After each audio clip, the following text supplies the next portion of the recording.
gutxi gauruz ditzen dut, hauek dira liburuen kasa, elementu hauek ez dira oso ugariak, bakarrik gaur egun munduan bakarrik horrelako 40 ezagutzen dira liburuzko kasak. Askoz gehiago zira, baina ez dira gure urtetan iritzi.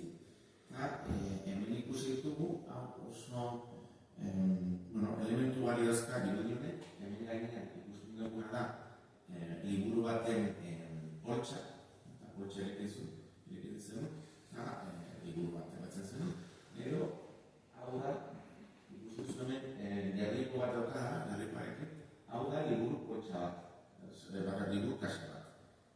Oso ikusten da, horrenko irudian, ikusten zuen Santoren nola dauka espatalde batean, besteak dauka liburu kasa bat. Hau da liburu baten miniatura bat. Ez ditut asko horrelako irudi asko aurkitu, baina ikusten du nola eramaten zuten bere gerrikoarekin, eta noski hau liburu oso garestintzako za. Museo batzuetan dauzkate liburu eramateko kasa bat. Ez daude asko. Eta beste elementu bat, dara diru poltsak.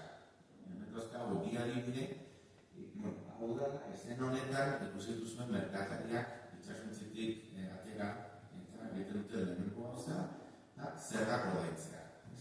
Behin batzen lehenengo gauza. Portu batera egistean, ikusten duzuen honek daka poltsama, besteak ordaintzen ari da, ezkerrean dagoen pertsonaia ikusten duzu dakara oso poltsa dotorea. Hau, gehitzen zen limosnera gehitzen zen.